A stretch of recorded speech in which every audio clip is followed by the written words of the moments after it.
ওনার অনুসারী আমাকে মারে, তারপরে উনি ফোন করে আবার বলে হলো উনি ব্যবস্থা নেবেন। আজকে আমরা ঝিনাইদহতে রক্তাক্ত, আমাদের একটি পূর্ব নির্ধারিত কর্মসূচি ছিল যে আমরা জুমার নামাজ আদায় করবো, এরপরে আমাদের একটা যোগদান অনুষ্ঠান।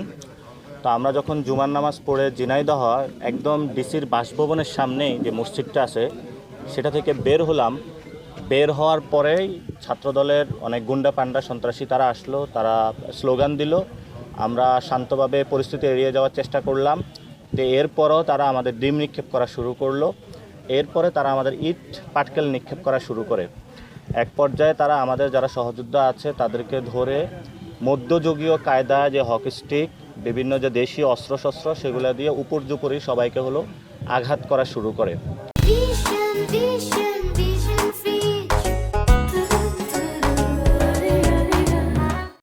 আমরা শান্তপূর্ণ অবস্থান বজায় রেখেছি। আমরা কোনো সন্ত্রাসী গোষ্ঠী যারা আছে তাদের ফাঁদে আমরা পা দেই নেই। যেটা আপনাদের সবচেয়ে জানার বিষয়, ইতিমধ্যে আমরা সোশ্যাল মিডিয়াতে দেখেছি জুলকারনাইন সায়ের নামে একজন প্রোপাগান্ডিস্ট রয়েছেন, যিনি একটি বক্তব্য প্রচার করেছেন যে এখানে অস্ত্র উদ্ধার হয়েছে। সেটা সম্পূর্ণ মিথ্যা। এটা আপনাদের এই যে একটা স্টিক ছিল, এই স্টিকটা হলো তারা নিয়ে এসেছে আমাদেরকে মারার জন্য। আমাদের একজন হলো তাদের থেকে এটা উদ্ধার করেছে এবং এটা উদ্ধার করে এটা বর্তমানে আমাদের হেফাজতে রয়েছে। আমরা এটা পুলিশের কাছে সমর্পণ করব এবং আমরা বর্তমানে থানায় রয়েছি। থানার মধ্যে হলো আমরা এজাহারপত্র যেটা সেটা রেডি করেছি। আমাদের একটু পরে এফআইআর হবে, এফআইআরের নাম্বার নিয়ে তারপর আমরা বিক্ষোভ মিছিলে যাব। এই হামলায় কারা কারা অংশগ্রহণ করেছিল এর মধ্যে অন্যতম ছিল ইসলামী বিশ্ববিদ্যালয় ছাত্রদলের আহ্বায়ক এবং এখানে জেলার যিনি সভাপতি রয়েছেন ছাত্রদলের, এবং সাথে সাথে এখানে ছাত্রদলের অন্যান্য কর্মী যারা ভবিষ্যতে যুবদলের হবে। তো আমি বলি যে মোমবাতির নিচে হলো অন্ধকার, সর্ষের মধ্যে হলো ভূত।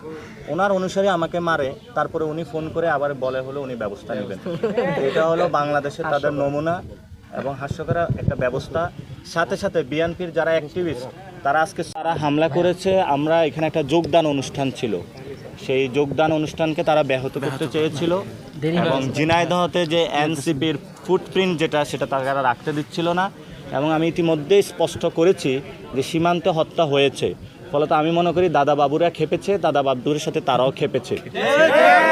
যারা হামলা করেছে তারা দাদা বাবুদের একটি সন্ত্রাসী গোষ্ঠী এবং আসাদুজ্জামান এই গণ অভ্যুত্থানের সাথে গাদ্দার অন্যতম। আপনারা দেখেছেন যে রাষ্ট্রপতি যখন বিদেশ গিয়েছিল তাকে বিদায় জানিয়েছিল, তার যোগসাজে সে কাজ করে থাকে এবং সংস্কার প্রক্রিয়াতে ব্যাহত করেছিল।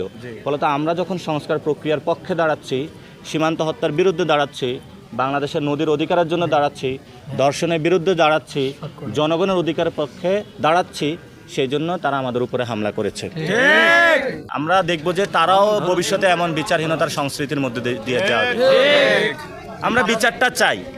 আমাদেরকে মারা হয়েছে, আমরা এখানে সুস্থভাবে হলো বাংলাদেশের যে নিয়ম প্রক্রিয়া সেটা মেনটেন করে আমরা থানায় এসেছি, থানায় মামলা করেছি, এটা কোর্টে যাবে, তাদেরকে গ্রেপ্তার করার জন্য আমরা অপেক্ষা করছি, বিচারের জন্য আমরা অপেক্ষা করছি।